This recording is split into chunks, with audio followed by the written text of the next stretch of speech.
Well, first up on the show, across the world, governments are struggling to contain the outbreak of coronavirus. Let's start with the latest coming in from South Korea. Well, South Korea has reported 96 cases over the last 24 hours. This is the fourth consecutive day that South Korea has reported a dip in daily figures, and sports events and K-pop concerts, have been cancelled in the country. But the reason for South Korea's low fatality rate is the pattern of infections.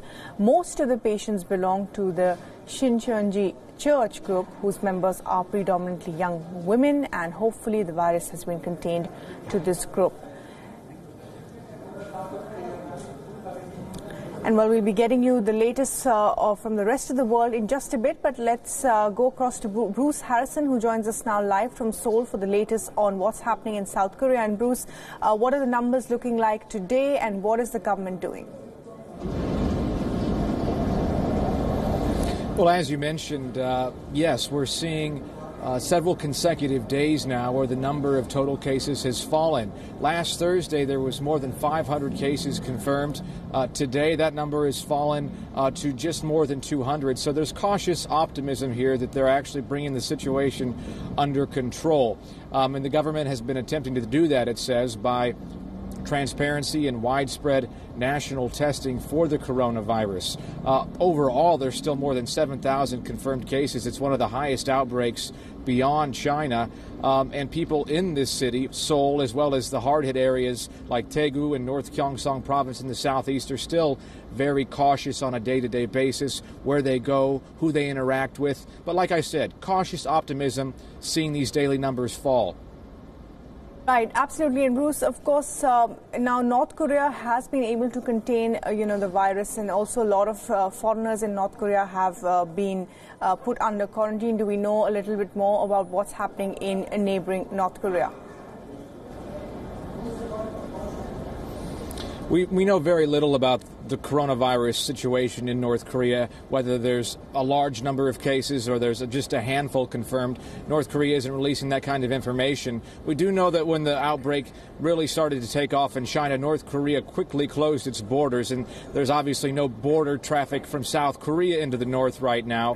When it comes to those quarantines, we have heard that some of those diplomats and their staffs at embassies in North Korea have finally the quarantine has been lifted for them. A lot of them were sharing their emotions on social media, Twitter, saying how much of a relief it was that this 30-day period is over.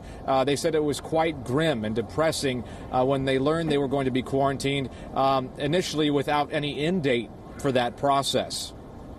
Right, absolutely, Bruce. Thanks very much indeed for joining us for the latest on what's happening in South Korea and what we know as of now about what's happening in North Korea as well.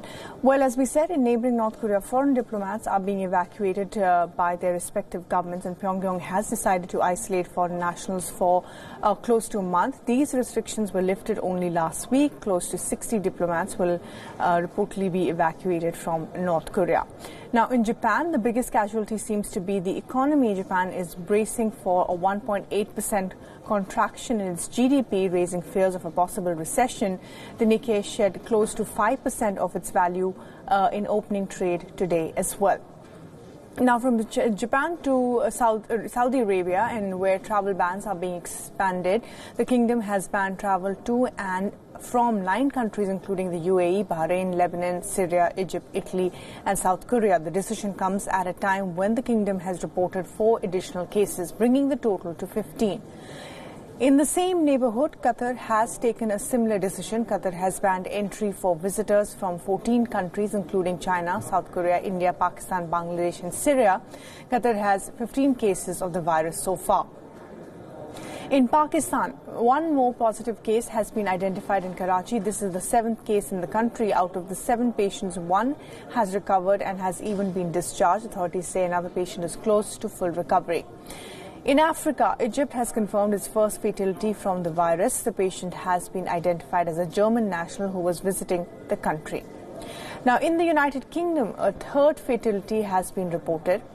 The patient was in his 60s and reportedly had an underlying health condition. So far, the UK has reported 273 cases of the infection.